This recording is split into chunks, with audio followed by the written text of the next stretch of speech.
देवी का वो अद्भुत धाम जहाँ सिद्ध, बैरागी, योगी और गृहस्थ सभी की मुरादें होती हैं पूरी। भगवती का वो अद्भुत धाम जहाँ नारायण को मिला चक्र सुदर्शन। सर्वे वै देवा देवी मुक्तस्तु काशी तुम महादेवीति शाब्रवीत हम ब्रह्मस्वरूपिणी मत्तः प्रकृति पुरुषात्मकम जगत शून्यम च हमानंदानंदो। माता के इस दरबार में ना कोई हिंदू है ना मुसलमान, यहाँ आने वाला है सिर्फ इंसान।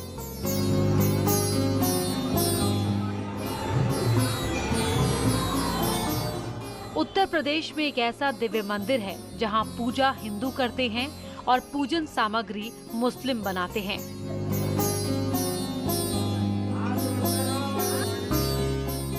आदि शक्ति के इस मंदिर में श्रृंगार हिंदू करते हैं, चुनरी मुसलमान बनाते हैं।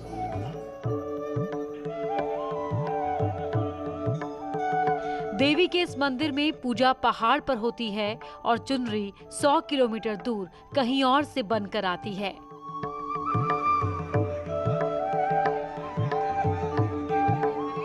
यहाँ जाने मात्र से भक्तों की हर मुराद पूरी होती है।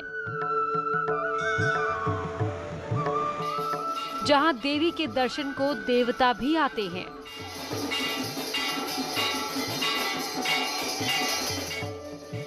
पर्वत की चोटी पर बना है महादेवी का महामंदिर। जी हाँ, तो विंध्याचल पर्वत पर बना है देवी का ये अद्भुत दरबार। मां विंध्यवासिनी के इस मंदिर की महिमा अपरंपार है। न सिर्फ उत्तर प्रदेश बल्कि देश के कोने कोने से भक्त विंध्याचल आते हैं और मां के दरबार में हाजिरी लगाते हैं। आज विंध्याचल देवी जी की वो कहानियां जो इससे पहले शायद ही आपने सुनी होंगी, हम आपको बताते हैं। मुंड धारिणी धरा विघात हारिणी गृहे गृहे निवासिनी भजामि विंध्यवासिनी। नवरात्र के इस पावन अवसर पर हमने आपको देवी पाटन, नैना देवी, बुढ़िया माई इन मंदिरों के घर बैठे दर्शन करवाए और आज कीजिए मां विंध्यवासिनी के दिव्य रूप के दिव्य दर्शन। तुहाई अष्टभुजी तुहाई बिंधा जल भवनिया हो मोहनिया हमारी ना। तोह के सुमिरै भोला दनिया हो मोहनिया हमारी। तोह के सुमिरै भोला दनिया हो मोहनिया। वाराणसी और प्रयागराज के बीच बसा है विंध्याचल देवी का दिव्य मंदिर। विंध्याचल वाली माई की वो कहानी जिसकी वजह से श्री नारायण को पुंडरीक्ष का नाम मिला।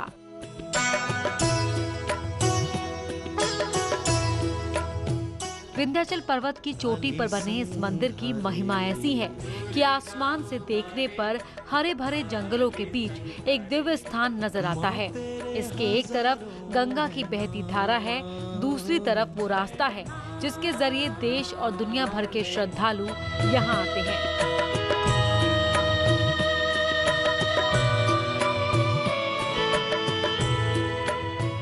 अगर आप दिल्ली या फिर देश के किसी और इलाके से या फिर विदेश से विंध्याचल जा रहे हैं, वाराणसी इंटरनेशनल एयरपोर्ट से सीधे विंध्याचल धाम जाया जा सकता है। इसके अलावा अगर आप प्रयागराज से विंध्याचल की ओर जाते हैं, ट्रेन या फिर बाय रोड विंध्याचल पहुंच सकते हैं।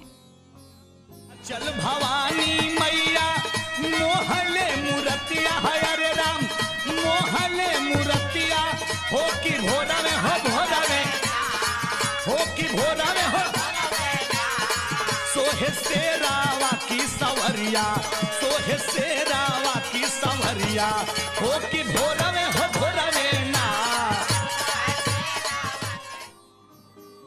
विंध्याचल मंदिर आने वाले श्रद्धालु सबसे पहले भगवती गंगा के तट पर जाते हैं और वहां स्नान करने के बाद मां विंध्यवासिनी के मंदिर की ओर चल पड़ते हैं। क्षेत्रे समम क्षेत्रे नास्ति ब्रह्मांड गोलोके, पूरे गोलोक में ऐसा ऊर्जावान स्थान अन्यत्र कहीं नहीं है। इसे मणिद्वीप भी कहा जाता है क्योंकि यही वो धाम है जहां भगवती भागीरथी गंगा और विंध्य पर्वत का संगम स्थल है। यहाँ पर इन दोनों के संगम स्थल को ही मणिद्वीप कहते हैं। विंध्याचल के बारे में कहा जाता है कि पूरे ब्रह्मांड में इसके जैसा कोई पावन स्थान नहीं। पतित पावनी भगवती गंगा से उत्तर दिशा की ओर मुड़ती है। इसलिए भी श्रद्धालु मानते हैं कि उत्तरायण गंगा में स्नान कई जन्मों के पाप को धुल देता है। वही धाम है भगवती माँ विंध्यवासिनी का, जहाँ गंगा विशेष पुण्यदा है। कहते हैं गंगा या विंध्य संबंध्या द्विशरण प्रलभ्यते। यहाँ गंगा विशेष रूप से पाप का शमन करती है। यहाँ कहते हैं कि नंगी आंखों से जो भक्त माता गंगा को निहार लेता है उसके 7 जन्मों के पाप को नष्ट कर देती हैं। इसीलिए जो भक्त माता के दरबार में माता के दर्शन को आते हैं सबसे पहले भागीरथी गंगा में स्नान करते हैं। विंध्यवासिनी देवी के मंदिर प्रांगण में प्रवेश करने से ठीक पहले प्रसाद और फूल माला की दुकानें लगी हैं। इन्हीं दुकानों से भक्तगण नारियल चुनरी लेते हैं और फिर नंगे पैर देवी के दर्शन को निकल पड़ते हैं। पहाड़ की ओर चल देते हैं। माता का मंदिर विंध्याचल पर्वत की चोटी पर बना है। यहाँ जाने के लिए 2 तरह के रास्तों का इस्तेमाल किया जा सकता है। अगर आप पैदल जाना चाहते हैं तो कुछ सीढ़ियाँ चढ़कर भगवती के मंदिर तक पहुँच सकते हैं, और अगर सीढ़ियां चढ़ने का इरादा नहीं है, विंध्याचल पर्वत तक सड़क बनी है, आप कार लेकर भी वहां जा सकते हैं।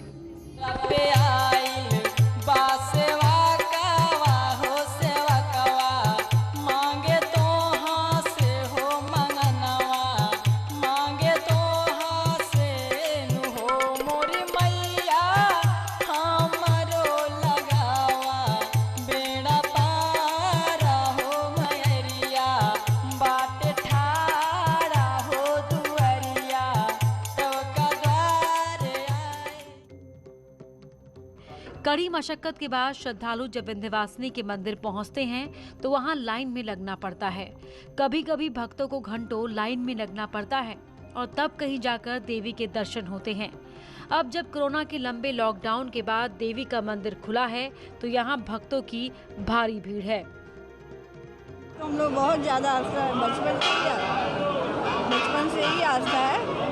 बहुत ज़्यादा हर दिन बिना पूजा किए खाते नहीं हम लोग, चाहे कितना भी लेट हो। बहुत ज़्यादा ये हम माँ से प्रार्थना करते हैं कि जितने भी हमारे कोरोना टाइम पे जितने भी हमारे प्रॉब्लम हुए, हमारे भाइयों को जितने भी प्रॉब्लम हुए, जो व्यापारिक प्रॉब्लम हुई है, शारीरिक प्रॉब्लम हुई है, मैं माँ से प्रार्थना करूँगा कि सारे नवरात्र के पावन महीने में मां विंध्यवासिनी के धाम में न सिर्फ उत्तर प्रदेश बल्कि पड़ोसी राज्यों से भी बड़ी संख्या में श्रद्धालु पहुंच रहे हैं। भगवती के दर्शन के बाद जब श्रद्धालु बाहर निकलते हैं तो उनकी खुशी का ठिकाना नहीं रहता। मेरी तो पहली बार है दर्शन और बहुत अच्छे से दर्शन रहा। इस मंदिर में प्यूरिटी की फीलिंग है। I feel somewhat a purity in here and in fortunately I saw very nice feeling here। बहुत अच्छा फीलिंग है यहाँ पे, और यहाँ पे लोगों के आसपास के प्रेम और भाव में देखकर मुझे अच्छा लग रहा है। और कोविड-19 के वजह से इतना देवी माँ का दर्शन हो जा रहा है तो ये बहुत बड़ी बात है लॉकडाउन में, और बहुत ही सुहाना है।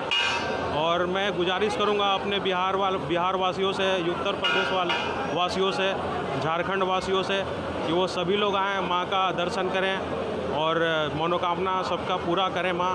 ये मेरी सबसे गुजारिश है। विंध्याचल की देवी के दर्शन के बाद भक्तों को सुखद अनुभव होता है। श्रद्धालुओं का ऐसा मानना है कि यहाँ आने मात्र से उनकी हर मुराद पूरी हो जाती है। कुछ भक्त तो हमें ऐसे भी मिले जो पिछले 40 साल से लगातार नवरात्रों में देवी विंध्यवासिनी के दर्शन को पहुँचते हैं। बिना देवी की आराधना के वो अन्न का एक दाना भी नहीं खाते। भगतन के भिरिया हरे राम, भगतन के भिरिया हो कि भोला में हो कि भोला में हो। चाहे नारिया चुनरिया, चाहे नारिया चुनरिया हो कि भोला में हो, भोला में ना। देवी विंध्यवासिनी की महिमा अपरंपार है। विंध्याचल की देवी के बारे में कहा जाता है कि देवी का नाम बिंदुवासिनी है। विंध्याचल के पुरोहित बिंदुवासिनी नाम की अपने तरीके से व्याख्या करते हैं।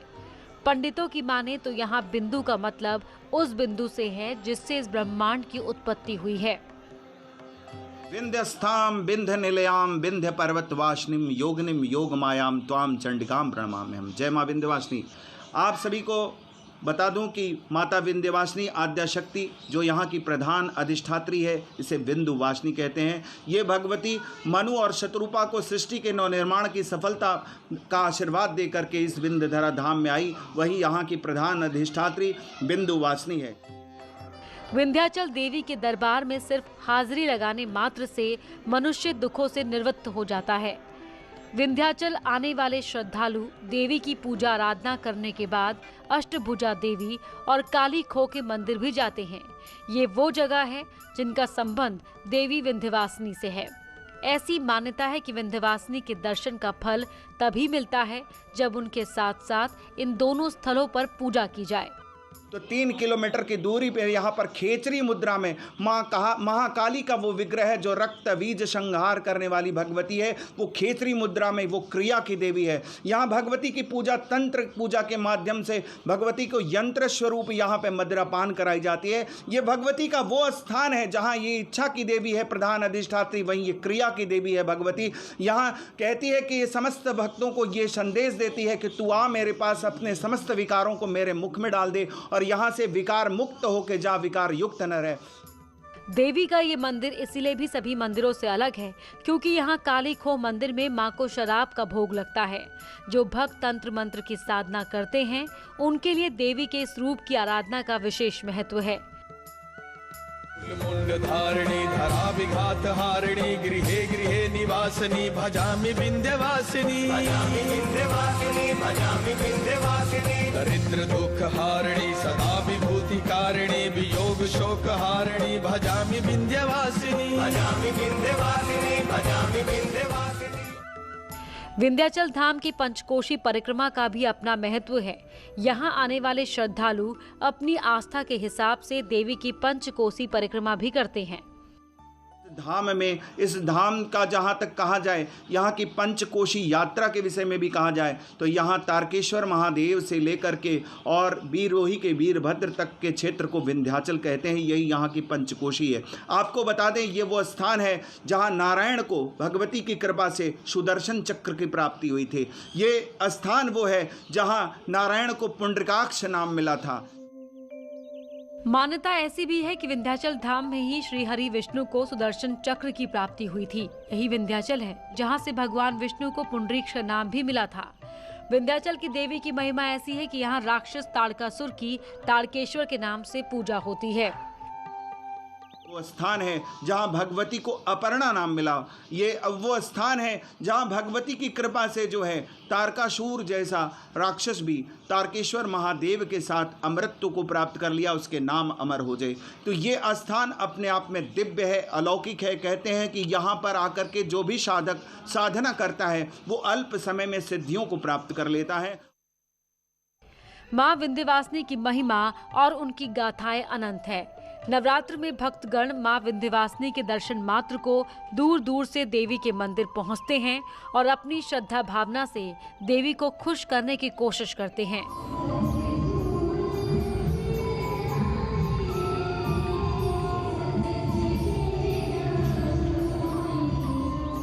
विंध्याचल की एक और जो सबसे खास बात है वो ये कि देवी को जो चुनरी चढ़ाई जाती है उसे प्रयागराज में बनाया जाता है। हम लोग का कम से कम 30 से 35 साल हो गया। मेरे दादा काम करते थे इस सब का, फिर हम लोग, हमारे पापा घर, फिर हम लोग कर रहे हैं। अच्छा, क्या क्या आप बनाते हैं? हम लोग चुनरी में माँ का ओढ़नी बनाते हैं, छोटा बनता है, बड़ा बनता है, हर एक मेल बनता है। विंध्याचल माँ दरबार में जाते हैं, वहाँ दुकानदारों के यहाँ देते हैं। तो यही चुनरी माता रानी को चढ़ता है? यही चुनरी माता रानी को दुकानदार हम देते, दुकानदार जनमान देते हैं, जनमान जाकर चढ़ाते हैं इसे। विंध्याचल माई की कहानी अनंत है। हमने कुछ पहलुओं को आपके सामने रखने की कोशिश की। नवरात्र के इस पावन अवसर पर देवी भगवती की कृपा आप पर बनी रहे, ऐसी हमारी कामना है। न्यूज़ 18 के लिए विंध्याचल धाम से सुमित गर्ग की रिपोर्ट। मुंड धारिणी धरा विघात हारिणी गृहे गृहे निवासिनी भजामि विंध्यवासिनी। और इस बेहद ही खूबसूरत रिपोर्ट के बाद एक छोटे से ब्रेक के लिए रुक रहे हैं, कहीं मत जाइएगा। भवन में होती है तेरी